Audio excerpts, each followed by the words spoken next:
Hi, my name's Phil. I like talking about politics, and in this video I like to discuss the latest report from the Institute for Government where they compare the rhetoric of Brexit ministers like Boris Johnson, who boasted about taking control of regulations, and the reality whereby over a year later our regulations are still EU regulations. But more than that, I wonder what's going to happen when regulations do have to diverge and another hit from political reality emerges from Brexit. The consequences for Northern Ireland will be, as always, stark. But first, if you'd like to be notified of daily news and politics, please subscribe to the channel and click the bell notification icon. So when it comes to EU membership, or indeed membership of any organisation, you have agreed common rules in order for the group to be of mutual benefit to its members. But rules are, by their very nature, constraints on behaviour. After all, if the rules were always in your interest, they wouldn't need to be rules. So as much benefit as we derived from EU membership and access to the massive single market that we helped to build, it is also the case that there were certain rules our government adopted that they would not ordinarily have done so. Not as much as for smaller members. The larger, more powerful members tended to wield so much influence that they wouldn't have to accept something significantly against their individual interests. But rules are still constraints, even on the wealthier members.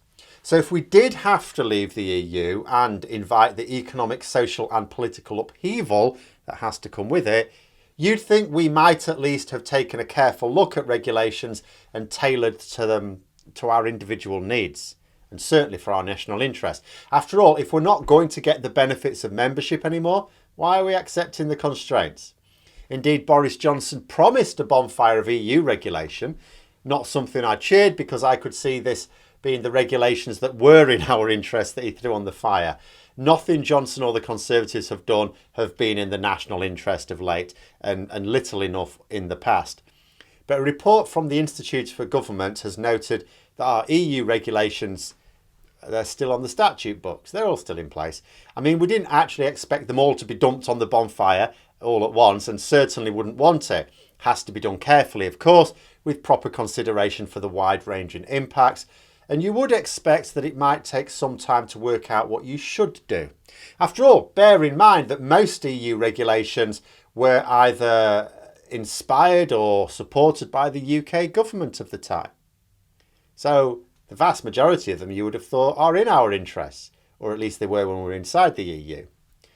But haven't these Tory ghouls been planning this for years? Years! How come they didn't have a plan ready to go when we left? How come we haven't seen any of those regulations changing? We left 10 months after they originally envisaged as well. That gave them 10 months extra planning time, surely. Shouldn't we have been extra prepared?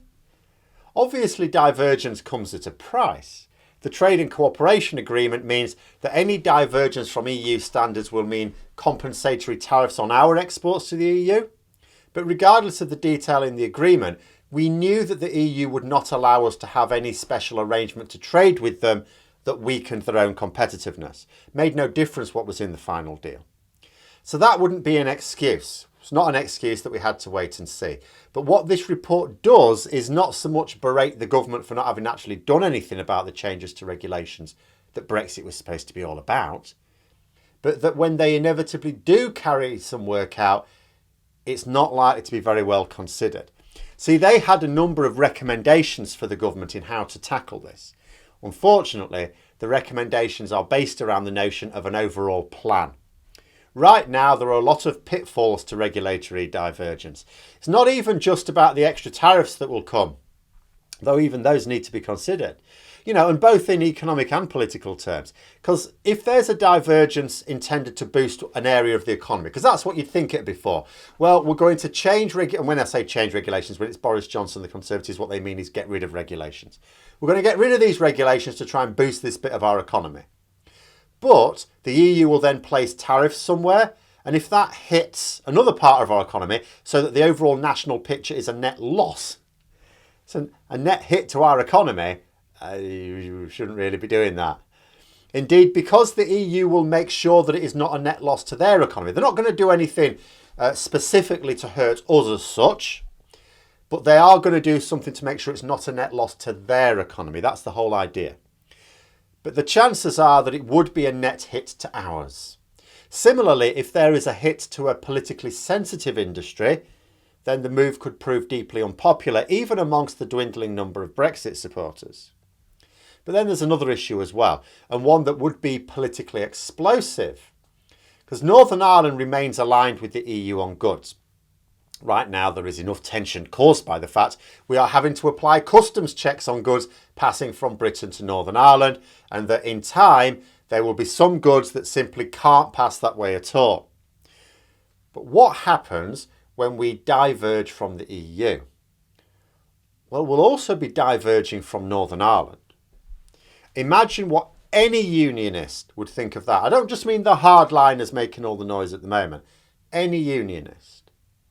And perhaps this is why the government haven't begun their programme of changing regulations just yet. Maybe they do understand some of the ramifications of acting. But even not acting is unsafe. Like the rabbit caught in headlights, the car might pass right over them. But what if the car changes direction? What happens when the EU changes its own regulations, which it does on a regular basis like any other legislative body, any in the world?